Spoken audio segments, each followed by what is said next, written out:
하나님의 말씀은 마태복음 6장 9절부터 15절까지 교독하실 때에 마지막 절 15절은 다 같이 함께 읽겠습니다. 그러므로 너희는 이렇게 기도하라. 하늘에 계신 우리 아버지여, 이름이 거룩히 여김을 받으시오며 나라의 임하옵시며 뜻이 하늘에서 이룬 것 같이 땅에서도 이루어지이다. 오늘날 우리에게 일용할 양식을 주옵시고 우리가 우리에게 죄 지은 자를 사하여 준 것 같이 우리 죄를 사하여 주옵시고 우리를 시험에 들게 하지 마옵시고 다만 악에서 구하옵소서. 나라와 권세와 영광이 아버지께 영원히 있사옵나이다. 아멘. 너희가 사람의 과실을 용서하면 너희 천부께서도 너희 과실을 용서하시려니와 너희가 사람의 과실을 용서하지 아니하면 너희 아버지께서도 너희 과실을 용서하지 아니하시리라. 아멘. 성경은 하늘에 대해서 말씀하고 있습니다. 곧 우리가 눈으로 보는 이 하늘뿐만이 아니고 또 이 하늘 위에 있는 우주만 말하는 것이 아니고 그 우주보다 더 큰 하늘, 곧 하늘들 위에 하늘에 대해서 성경은 말씀하고 있습니다. 그러므로 창세기 1장에는 하나님이 궁창을 지으시니라. 이것은 우리가 말하는 우주, 곧 별들의 하늘을 말하지만 그 전에 하나님은 이미 하나님의 빛으로 가득한 영광의 하늘을 창조하시고 그 하늘에서 타락한 자를 이 음부에 가두셨다고 성경이 말씀하고 있습니다. 이 눈에 보이는 하늘은 잠깐 있다가 어느 날 하나님이 명하심에 큰 소리로 떠나가고 땅이 뜨거운 체질에 녹아버릴 때가 있다고 했지만 우리 하나님께서 믿는 자를 위해서 예비하신 하늘은 영원한 곳, 그래서 그 영원한 곳을 예수께서는 아버지 집이라 말씀하시기도 하고 또 내 나라라고 말씀하시기도 했습니다. 아버지께서 나라를 내게 맡기신 것 같이 나도 너희에게 맡기노라 하고 누가복음 22장 29절의 말씀이었습니다. 성경은 그 하늘을 나라, 곧 하늘나라라고 합니다. 어떤 때는 아버지 집이고 어떤 때는 하나님 나라라고 했을까? 우리 믿는 자들에게 있을 곳을 예비하시고 우리가 거할 곳이라는 점에서는 아버지 집에 우리의 거할 곳을 예비하신다고 말씀했습니다. 그러나 하나님 나라를 할 때는 그분이 통치하시는 세계, 그분이 영광을 받으시고 그분이 거느리시는 그 세계를 말하는 것입니다. 곧 주님의 주권이 영광으로 드러나서 모든 하늘에 있는 것들이 다 복종하는 그분이 다스리시는 곳을 말할 때 하나님 나라 이렇게 말합니다. 성경에는 나라에 대한 얘기가 참 많습니다. 벌써 이스라엘이 나라가 되기 전에부터 하나님은 아브라함을 부르셔서 그가 아직 무자한 자였지만은 아들이 없고 혈육이 없는 자였지만은 그를 부르셔서 가정을 이루게 하시고 그래서 그는 100년 동안에 아들 7을 두었어요. 뿐만 아니라 그 후에도 많은 자손이 나와서 3대 만에 이스라엘은 가정이 70명이 되는 많은 자손을 얻었습니다. 하나님은 거기서 그치지 아니하시고 그들을 애굽으로 옮기셔서 400년 동안에 그 한 가정이 나라가 되게 하셨어요. 곧 60만 3,550명이라고 하는 전쟁에 나갈 사람만 그 많은 숫자가 될 때까지 한 가정을 나라로 만드신 곳이 애굽이에요. 하지만 아직 그들은 나라를 알지 못합니다.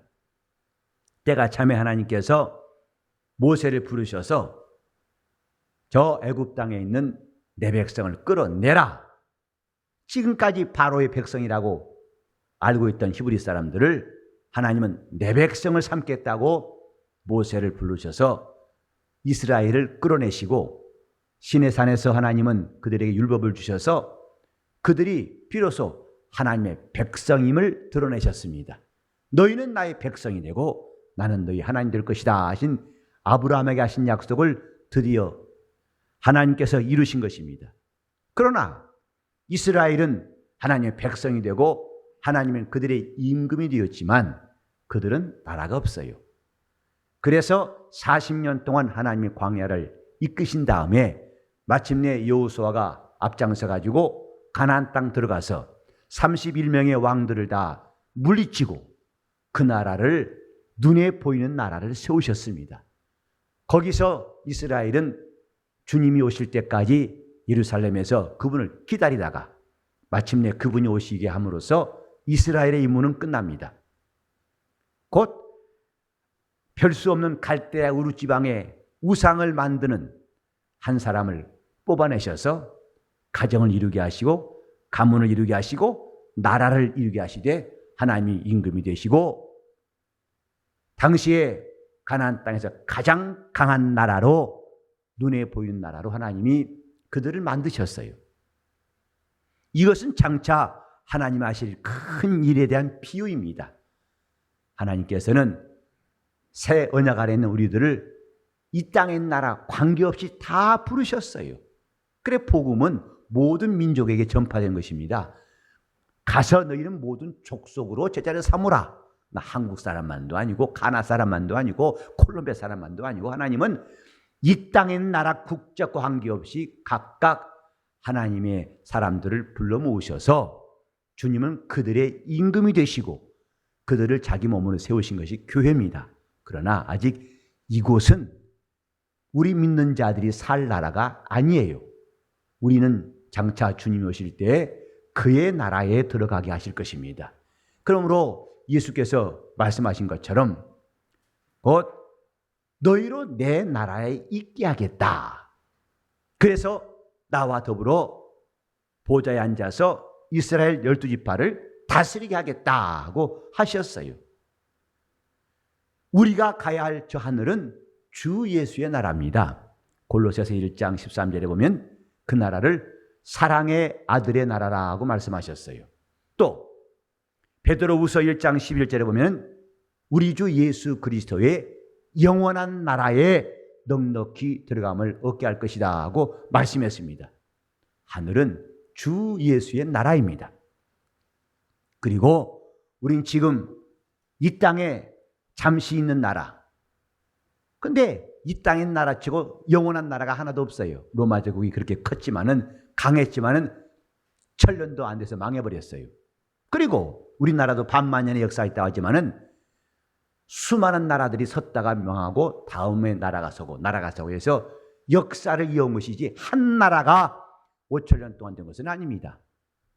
이와 같이 세상의 나라는 견고치 못하지만은 우리는 이렇게 견고한 나라를 통해서 영원한 나라, 영원히 멸망하지 않고 존재한 나라에 대한 기대와 꿈을 갖게 하셨는데 그것이 곧 하나님의 나라입니다. 그 나라에 들어갈 소망 가진 사람들이 그리스도인들이에요. 우린 잠깐 여기서 세 가지 질문을 한번 답변해 보시기 바랍니다. 여러분은 과연 하나님 나라가 있다는 것을 인정하십니까? 다 인정하실 거예요. 그것으로 안심하지 마세요. 예수를 안 믿는 사람도 천국을 말합니다. 사회에서 유명했던 사람, 그들이 이 땅을 떠난 데에 장례식을 종종 우리는 매체를 통해 보게 됩니다. 그런데 그들이 하는 말이 부디 천국에 같이 편히 쉬세요 그래요. 그들은 예수와 관계없는 사람들이에요. 한 번도 예수 그리스도께서 구주심을 고백한 적이 없던 사람인데도 겁도 없이 말합니다. 천국에 편히 쉬세요. 근데 앞으로는 이런 설교도 할 수 없을 때 올지 몰라요. 이제는 기독교만이 유일한 구원이 있고 그러면 법에 걸릴 때가 올지 몰라요. 이미 미국도 그렇고 여러 나라가 지금 이런 법이 시행되고 있어요. 우리나라 평등법이 통과되면은 이것이 타종교에 대한 비방이 돼가지고 이런 설교도 자유롭게 할 수 없을 때가 더 이상 없을 때가 올 것입니다. 하지만 우리는 분명히 알아둬야 돼요. 그들이 천국에 편히 쉬세요. 천국은 그렇게 죽으면 자동으로 가는 나라가 아닙니다. 예수 말씀하셨죠? 얘들아, 부자가 천국 들어가기가 얼마나 어려운지 아니? 차라리 약대가 바늘길로 나가는 것이 부자가 천국 들어가는 것보다 더 쉬울 것이다 하셨어요. 또 마태복음 7장 21절 이하에 보면은 그때 많은 사람들이 내게 와서 내가 주여 주여, 내가 주여 이러면서 선자 노릇하고 귀신 쫓았습니다. 나 모르시겠습니까? 그때 주님 말씀하시기를 나는 너를 도무지 알지 못한다. 이 불법을 행한 자들아, 내게서 떠나가라 하고 말씀하시면서 나더러 주여 주여 하는 자마다 다 천국에 들어갈 것이 아니요 하늘에 계신 내 아버지 뜻대로 행한 자야 들어갈 것이다 하고 말씀하셨어요. 이건 천국의 임금이 직접 하신 말씀입니다. 그런데 겁도 없이 나가겠다 하면 간주하십니까? 예수 그리스도를 믿으라고 권하는 것은 오직 그로 말미암아서만이 아버지 집에 들어갈 수 있기 때문입니다. 여러분이 그러니까 천국이라는 것을 존재를 인정한다고 해서, 천국이라는 말을 쓴다고 해서 믿는다고 다 안심할 수는 없어요. 여러분이 과연 천국이란 실제를 믿는다면, 진실로 믿는다면, 그것이 어떠한 것인지 안다면, 두 번째로 여러분들은 천국을 사모하십니까? 그게 정상일 거예요. 가고 싶어야 정상이에요. 그것이 천국이 있다는 것을 믿는 진짜 모습입니다. 있는 줄 안다면 죽은 사람 보거나 천국가 편히 쉬세요 할 것이 아니라 나부터 천국을 사모할 거예요. 또 천국이 어떤 곳인가를 알려고 관심 가질 겁니다. 이 천국에 대해서는 구약 때 어떤 선지자도 말한 적이 없어요. 하나님 나라에 대해서 최초로 우리에게 알게 하신 분이 예수님이에요. 그 나라를 밝히 우리에게 보이신 분이 예수님이에요. 예수님이 근본, 그가 어디서 오셨는가? 그의 시작을 이 땅에서는 찾지 못합니다. 그것이 하나님 나라에 있다는 또 하나의 증거예요. 그분의 시작을 이 땅에서 더듬을 수가 없어요. 또 그분이 계신 것을 이 땅에서 확인할 수는 없습니다. 지금 이스라엘 가도, 주님이 자라나신 나사렛을 가도, 그의 무덤에 가도 다 비어 있어요. 그래서 바로 하나님이 살아계신 것, 그것을 인간들이 학문으로 연구하고 밝히려고 하지만은 안타깝게도 그분을 이 땅에서 인터뷰할 수도 없고 그분의 자취를 더듬을 수 있는 것이 없어요. 사실 성지순례라고 하지만은 가서 기대도 많이 한 만큼 실망도 많이 하게 됩니다. 정말 성경을 믿는 것이 가장 확실한 게이구나 하는 것을 느끼게 돼요. 다 인위적으로 만들어 놓은 이것이 베들레헴 예수님 탄생하신 것이고, 이것이 주님이 뭐 하신 것이고, 이게 죽으신 것이고, 천주교 만들어 놓은 데 가면 감동보다는 실망밖에 없어요. 괜히 왔다 싶은 마음도 있어요. 주님의 흔적을 이 땅에 찾지 못합니다. 또 주님이 부활하신 다음에 이 우주 어느 곳에 계신 것이 아닙니다. 그분은 하늘로 올리셨다고 성경에 말씀했어요. 그러니까 예수님의 시작과 그분이 계신과 그분이 부활하신 다음에 이 모든 일들은 그분이 우주 안에 계시지 아니하고 우주 밖에 하늘에서 오셔서 하늘에 일을 하시다가 하늘로 가신 것을 성경은 말씀하고 있습니다. 그런가 하면 예수는 이 땅에 오셔서 이 지구상에서 맛볼 수 없는 하늘의 특성을 사람들이 보게 하셨어요. 곧 초상집에서 주님은 죽은 자를 끌어내셔가지고 그 집이 잔치집 되게 하셨어요. 이런 일들을 과연 맛볼 수 있는 것이 이 땅에 있을까? 그게 천국이라는 걸 주님 말씀하신 겁니다.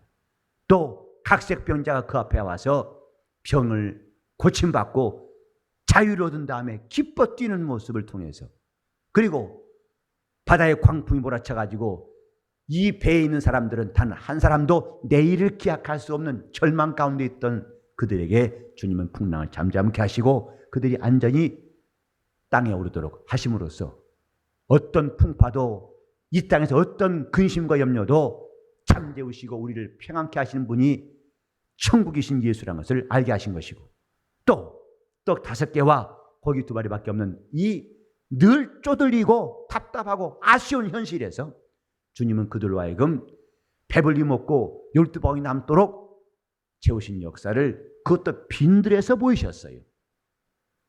주님의 생애는 이것이 천국이다 를 보이신 것입니다. 그래서 그분이 가신 곳마다 기쁨이 있었고 만족과 즐거움이 있었어요. 우리는 살면서 즐거운 일이라는 것을 별로 보기 어렵습니다. 요즘에 덥고 습기 많아서 짜증나죠? 요즘 조심하셔야 됩니다. 조금만 건드리면 폭발해요. 운전할 때도 좀 화나도 참으세요.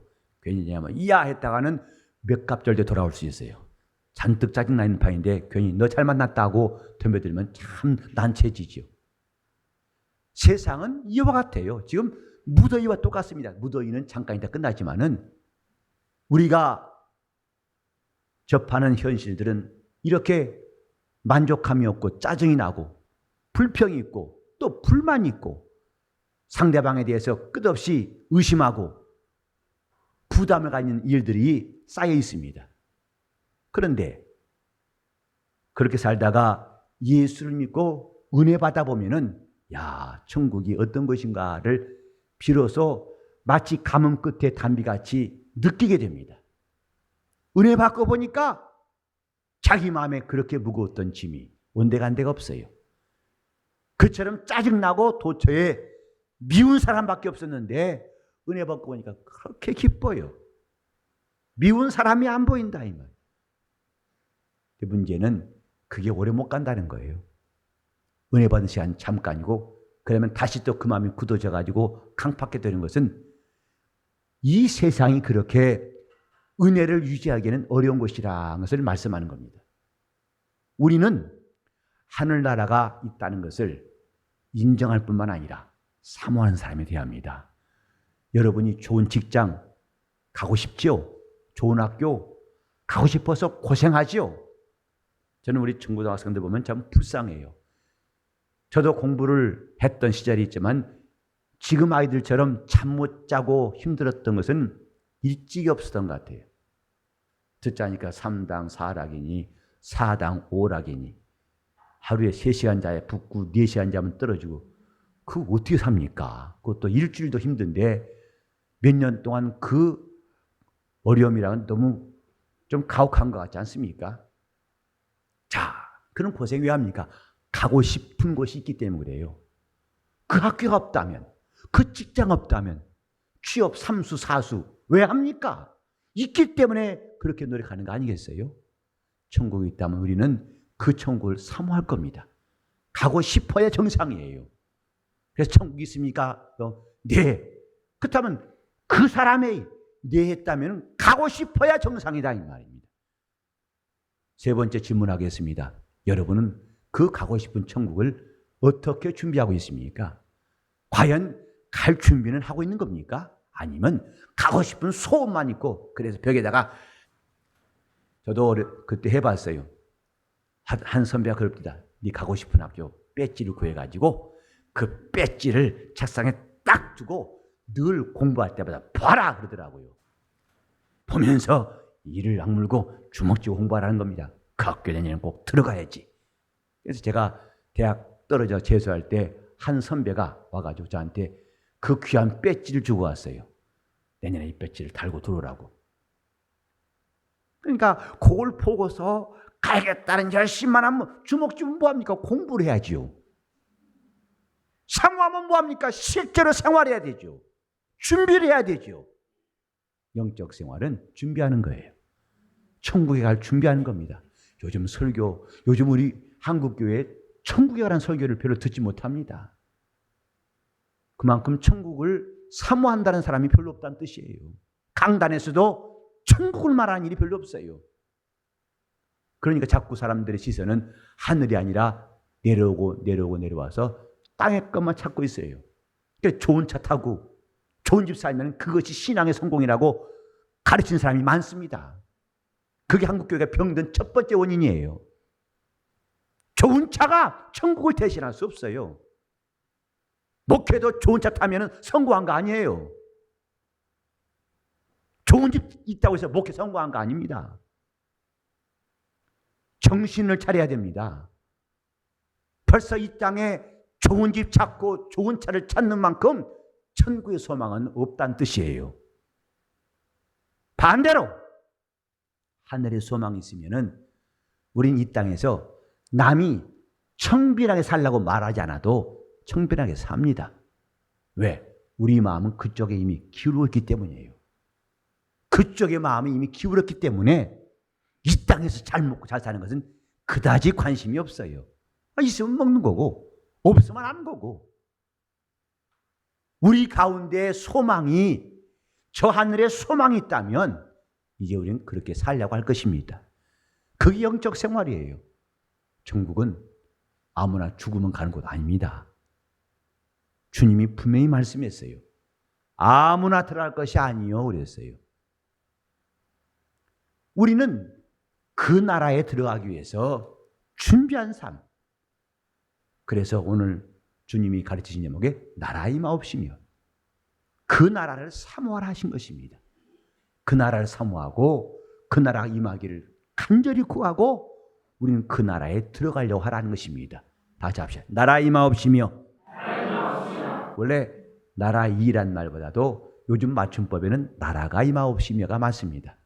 옛날에는 이렇게 썼어요. 주격 조사가 이였어요. 이.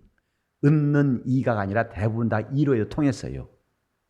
나라 임하옵시며 곧 나라가 임하옵시며. 다시 한번 나라가 임하옵시며. 그 나라에 대한 사모함이 필요한 겁니다. 예수 말씀하시기를 무엇을 먹을까, 무엇을 마실까, 무엇을 입을까, 그것을 위해서 염려하지 말라. 너희는 먼저 그의 나라와 의를 구하라 하셨어요.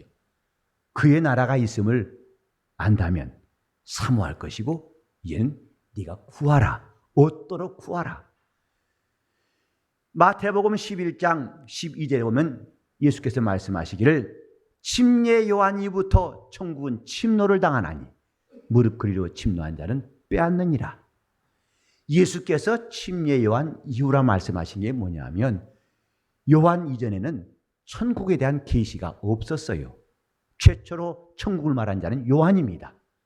요한은 예수 앞에 와서 그의 길을 예비한 자로서 자기 뒤에 오실 이가 누군지를 소개한 사람으로서 곧 자기 뒤에 오신 분이 천국이신 예수인 것을 말하기 위해서 회개하라.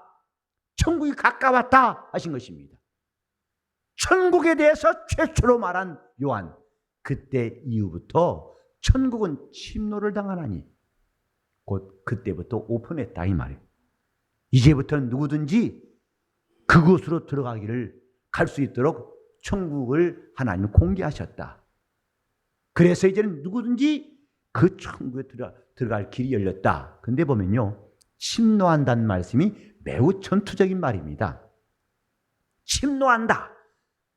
침노한다니까 원래 그 헬라어 의미도 폭행이라는 말까지, 폭행이라는 의미에 들어있어요.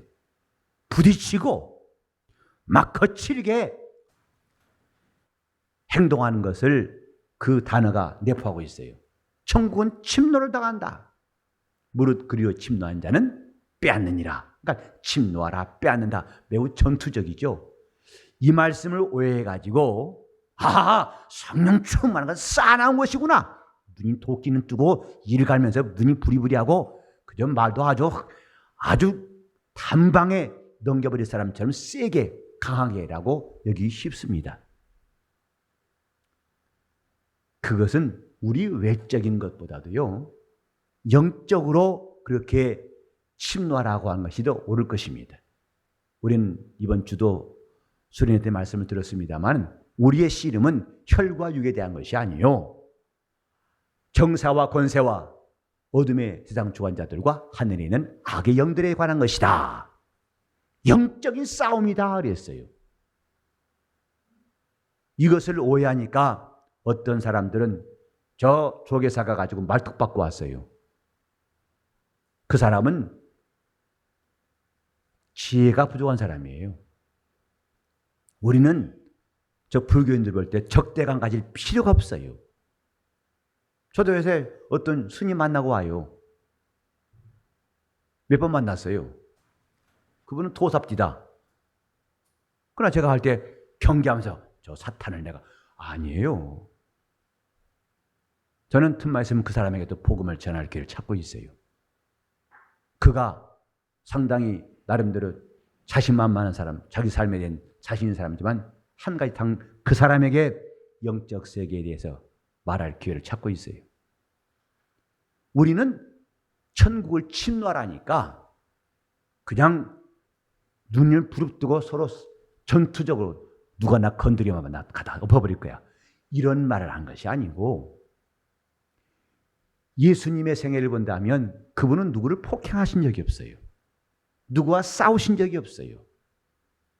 오히려 성경은 그가 상한 갈대를 꺾지 아니하시고 또 꺼져가는 불을 끄지 아니하시고 그는 마음이 온유하고 겸손하시다고 스스로 말씀하셨어요. 더러운 귀신을 향해서는 그가 소리치며 나오라고 꾸짖고 쫓아버렸지만은 그러나 영혼들은 불쌍히 여기시고 목 잡는 양처럼 유리한 것을 불쌍히 여기시고 그들에게 먹을 것을 주시고 그들에게 천국 복음을 전하셨어요.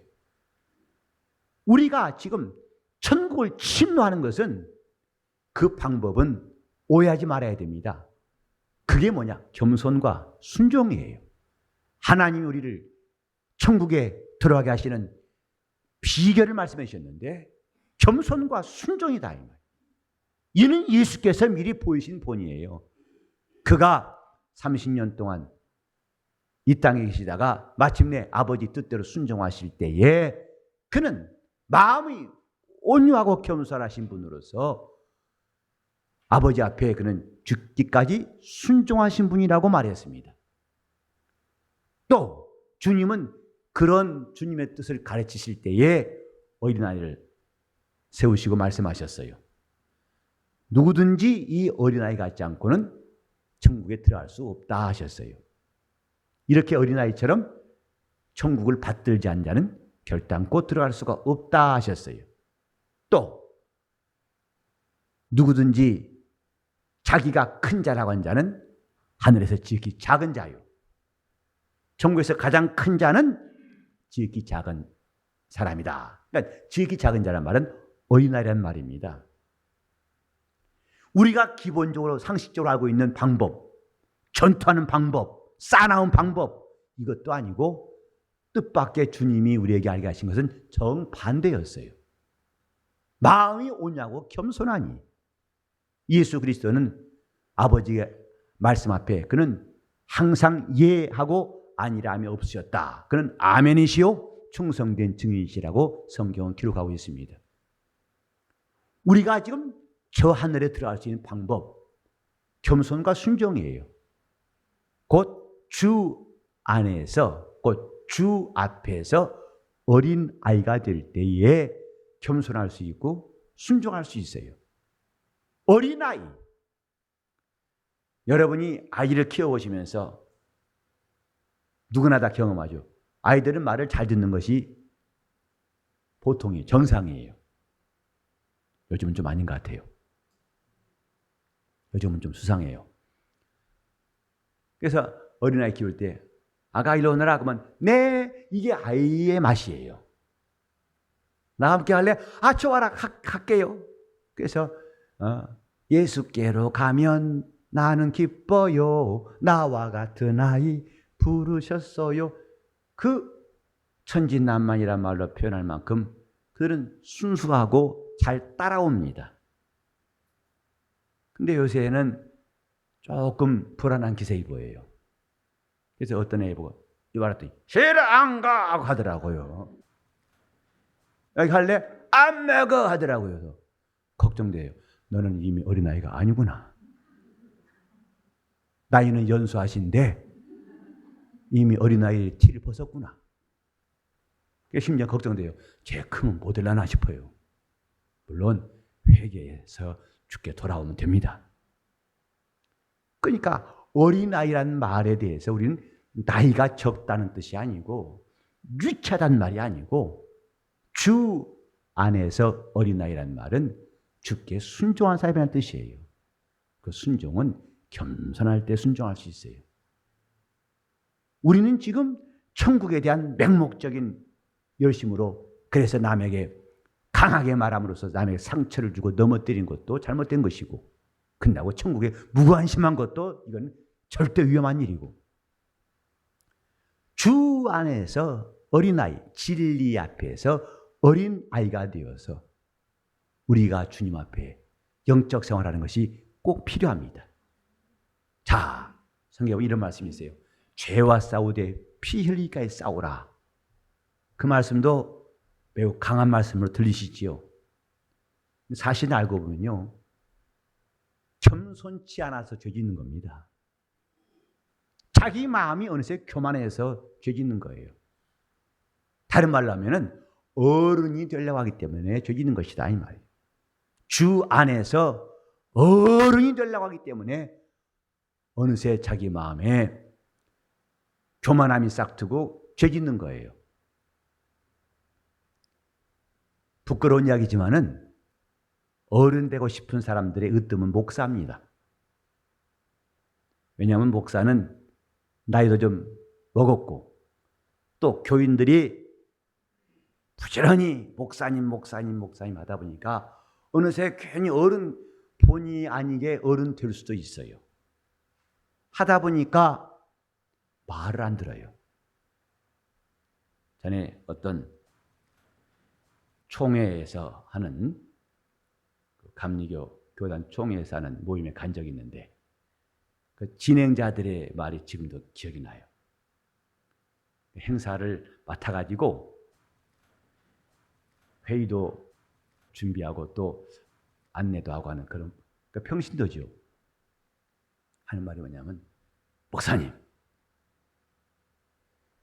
목사님들이 제일 말 안 들어요 그러더라고요. 그래서 몇 시에 예배 시작입니다. 오세요. 광고 몇 번에도 안 내려온대요. 자, 지금은 식사 시간입니다. 내려오세요 해도 다 끝날 때 내려가지고 밥 없습니까? 한다는 거죠. 그러니까 교회 들어가서는 여러분 말 잘 들으셔야 됩니다. 순종이 제일 나아요. 이런다는 거죠. 그러니까 목사는 자의로 혹은 타의로 어느새 자꾸 어른 만들어지는 것 같아요. 이것은 매우 위험한 겁니다. 주 안에서 어린 아이가 되는 것. 여러분이 진정으로 그 나라가 임하기를 사모하신다면 진리 앞에서 어린아이가 되기로 결심하시기 바랍니다. 그것이 내가 주님 나라에 들어갈 길이에요. 어느새 내 마음이 높아지고 교만해서 죄짓기도 하고 하나님 말씀에 불순종한다면 점점 그 나라와 멀어질 수밖에 없는 겁니다. 하지만 이렇게 겸손해지는 게 쉽지 않습니다. 순종합시다. 말은 쉬운데 잘 안 됩니다. 제가 그렇죠 하고 물어보고 싶은데 여러분 답변이 궁금해서 그러나 참겠습니다. 겸손과 순종이 그저 앞에 나와 기도한 사람도 겸손하게 순종하게 하시고 이 목사가 그 말을 많이 쓰는 것처럼 기도하신 분들도 많이 씁니다. 근데 실제로는 쉽지가 않아요. 우리가 지금 답을 뻔히 앞에 두고도 그 답이 나와 상관없을 때가 많다는 게 안타깝지요. 이런 연약함을 도우시려고 우리에게 성령을 보내신 거예요. 우리가 주의 뜻대로 사는 일을 끝까지 도우시고 우리와 함께 하시려고 주님은 자기를 믿는 자들에게 성령을 보내셨어요. 이제 우리는 자신이 연약하다는 그 하나를 핑계 삼지 말고 정말 성령으로 신앙생활을 하려고 결심을 하고 성령께 순종한 일들을 우리가 힘써야 됩니다. 그러면 살 수 있어요. 성령이 우리를 감동하신 대로 순종할 때에 우리는 주 안에서 어린아이가 될 수 있어요. 그러니까 우리는 이 다음에 그의 나라에 갈 것이지만은 여기서부터 이 땅에서부터 하나님의 나라를 경험할 수 있게 하신 이가 성령이시다 이 말이에요. 마태복음 12장 28절에도 내가 하나님의 성령을 힘입어 귀신을 쫓아내는 것이면 하나님 나라가 이미 너에게 임하였느니라. 하나님 나라가 이미 이 땅에서도 임하고 그 나라의 특성을 경험할 수 있게 하셨다. 마태복음 17, 누가복음 17장 20절 21절에 보니까 하나님 나라가 여기 있다 저기 있다 하지 못할지니 하나님 나라는 곧 너희 마음에 있느니라. 이 말씀을 오해해가지고 자기 마음에 그 나라가 있다 하면 있고 없다 하면 없고 이런 관념적인 신앙으로 빠진 것은 위험한 일입니다. 주님 말씀은 너희 마음만이 그 나라를 모실 수 있다는 뜻이에요. 성령이 임하셔서 그 나라의 특성을 드러내려면 너희 마음에 그를 모셔야 한다는 뜻이지, 있다 없다 자기 스스로 엎었다 뒤집었다 하는 것은 아니다 이 말입니다. 우리는 정말 하나님 나라를 사모하는 심령이라면 그래 성령으로 영적 생활을 해야 됩니다. 나를 성령이 감동하시기를 구하고 나를 인도하시기를 구하고 나를 겸손하게 나를 순종케 해주시기를 구하는 것이 성도의 삶인 것입니다. 우린 장차 저 나라에 들어갈 소망이 점점 다가오고 있음을, 그날이 다가옴을 우리는 깨달아야 됩니다. 자, 그런 의미에서 우리는 날마다 그 나라를 사모하고, 그래서 그 나라가 이미 성령에 의해서 이 땅에서 충분히 경험되어서 더 많이 사모, 그걸 경험하니까 더 많이 사모하고 또 그분의 인도받으니까 더 많이 사모해야 되고, 그래서 오직 용광로와 같이 그 나라를 사모할 수 있기를 예수 이름으로 축원합니다. 다 같이 합시다. 나라 임하옵시며 나라 임하옵시며 성령이 능력으로 임하신 나라가 하나님 나라예요. 성령이 내 속에서 역사하실 때, 나를 다스리고 지배하실 때 우린 장차 부활해서 들어갈 그 나라를 이 땅에서 미리 맛볼 수가 있습니다. 성령께서 나와 내 가정을 그의 나라로 다스리시고 역사하실 수 있도록, 내가 성령을 의지하고 나를 도와달라고, 내가 하나님 나라에 들어갈 수 있도록 진리 안에서 어린아이 되기를 사모하오니 나를 성령이 도와주시기 위해서 같이 합심해서 통성으로 기도하시겠습니다. 하나님 아버지, 우리가 주님 나라에 들어갈 수 도와주시옵소서. 하나님 아버지, 우리가 눈만 뜨면 주님 나라를 사모하는 성도가 되게 하여 주시옵시고, 꿈에서도 그 나라를 그리는 신령한 성도가 되게 하여 주시옵소서. 어느새 우리가 은혜에서 멀어지고 마음이 강팍해진 일이 없도록 주여, 우리가 주님 나라가 임하기를 날마다 사모하고 그 나라가 성령으로 우리에게 역사하셔서 여기서도 이 땅에서부터 그 나라의 특성을 경험하게 도와 주시옵시고, 그러므로 장차 우리가 그 나라가 들어갈 나라가 얼마나 영광스러운지를 능히 깨닫고 사모할 수 있도록 우리 앞에 영적인 시야가 열리게 도와 주시옵소서. 주여, 우리 모두가 진리 앞에 어린아이가 되게 하시고 내 창경을 다 부수고 겸손한 성도로 주 앞에 순종하고 영적 생활 튼튼히 잘할 수 있도록 도와주시옵시며, 달라붙고 거머리 같은 이런 염려와 근심과 걱정과 두려움을 다 떨치게 하사 우리 마음이 사자와 같이 담대하여 영적 생활 잘할 수 있도록 인도하여 주시옵소서. 주여, 오늘 예배하는 심령마다 가정마다 주님 나라가 임하게 도와 주시옵시고, 그래서 그들은 다 넉넉히 주 예수의 나라에 들어갈 때까지 신앙생활을 참 잘하도록 인도하여 주시옵소서. 예수 이름 받들어 기도를 드리옵나이다.